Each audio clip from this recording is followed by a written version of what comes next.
Commercial real estate used to be the most boring corner of finance. Long leases, predictable cash flows, buildings that changed hands maybe once a decade. It wasn't something you checked daily. It was something you assumed would just work.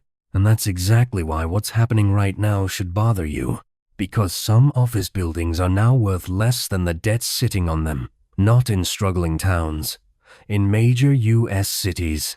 Assets that were considered bulletproof just a few years ago are quietly failing basic math tests today. And nobody's ringing an alarm. There's no sudden crash. No dramatic headlines. No moment where everything breaks at once. Instead, deals are disappearing. Refinancing is getting delayed.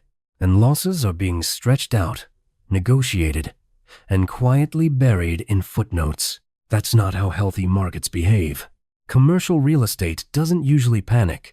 It absorbs shocks slowly, which means when stress starts showing up here, it's rarely about demand alone. It's about leverage, timing, and assumptions that no longer hold. This isn't a story about empty offices. It's a story about what happens when cheap money disappears, debt comes due, and an entire asset class realizes it was priced for a world that doesn't exist anymore. Everyone seems to have settled on a simple explanation. People stopped going to offices, so offices lost value. Work from home happened. Therefore, commercial real estate is obsolete. It's a clean story, easy to understand, easy to repeat, and mostly wrong. Buildings don't suddenly become worthless just because habits change. Offices survived past recessions, technological shifts, and even decades of declining urban populations. Vacancy hurts, but vacancy alone doesn't turn functioning assets into financial problems overnight. Something else has to break first. What actually changed wasn't demand. It was money. For more than a decade, commercial real estate was built on the assumption that borrowing would stay cheap forever. Low interest rates weren't just helpful, they were foundational. They inflated values, justified aggressive leverage, and made thin cash flows look safe. As long as debt was cheap and easy to roll over, the math worked. Now that assumption is gone. Interest rates didn't just rise. They rewrote the equation. Loans that once made sense no longer do.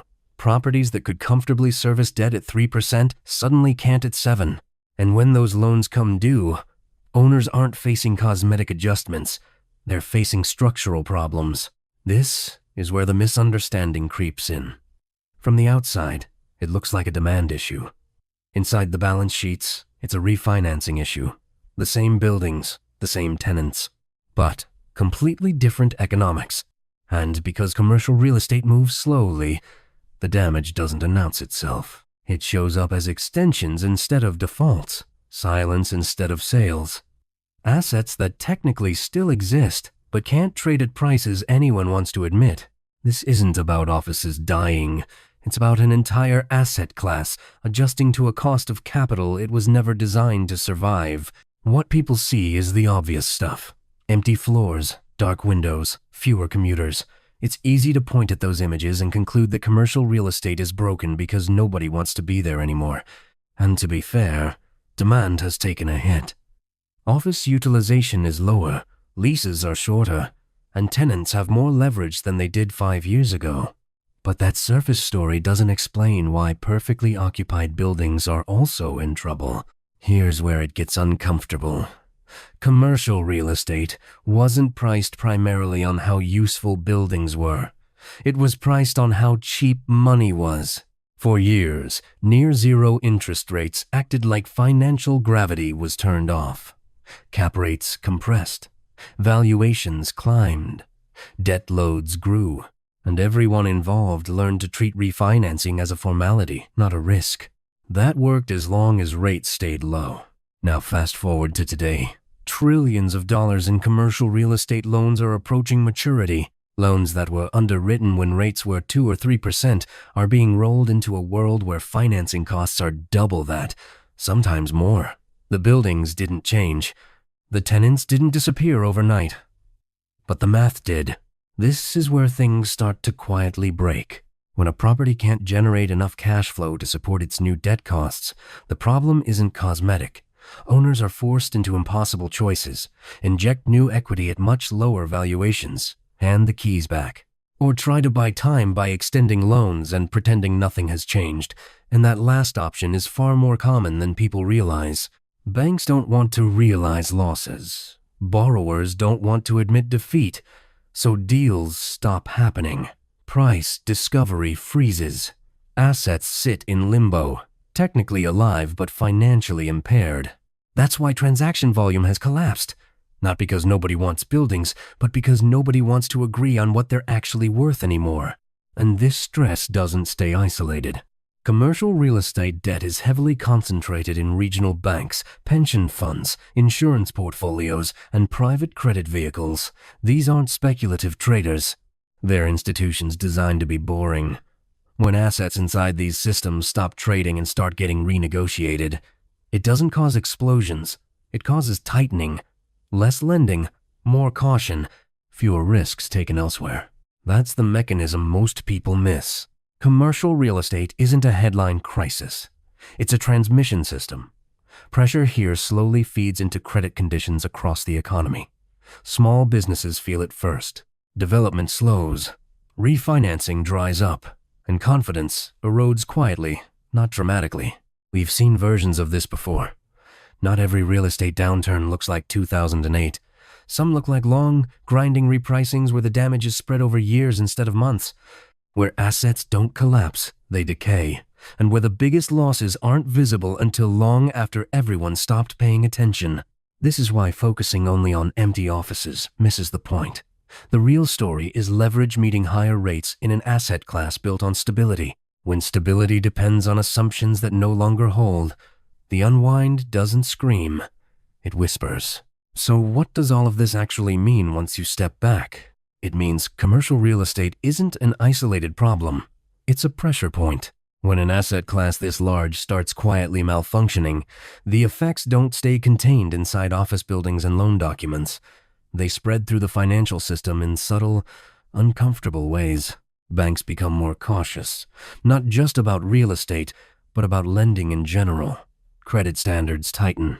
Loans that used to get approved automatically now come with hesitation, higher rates, or not at all. That slowdown doesn't hit Wall Street first. It hits small businesses, developers, and local economies that rely on steady access to credit to function. At the same time, institutions holding commercial real estate exposure start playing defense. Pension funds rebalance. Insurance companies reduce risk. Private lenders pull back.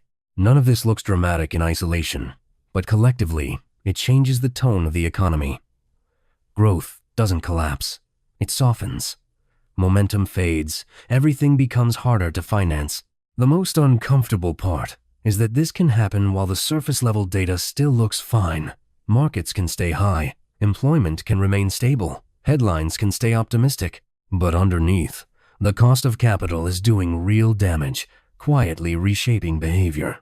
That's why commercial real estate feels so off right now. It's not signaling a sudden crisis.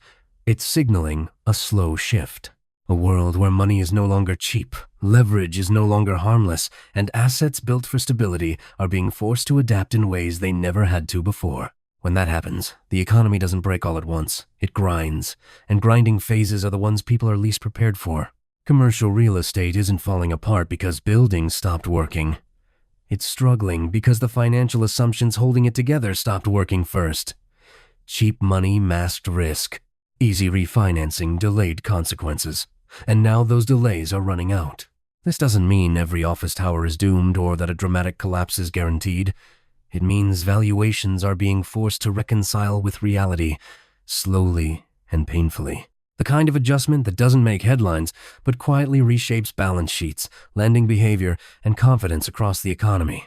What makes this moment dangerous isn't panic. It's complacency. When stress builds in places designed to be stable, it rarely announces itself loudly. It shows up in silence, in deals that don't happen, in loans that get extended instead of resolved, in numbers that technically still exist but no longer mean what they used to. Commercial real estate isn't crashing the way people expect. It's teaching a harder lesson. That when an entire asset class is priced for a world of permanent, cheap money, the end of that world doesn't arrive with a bang. It arrives quietly,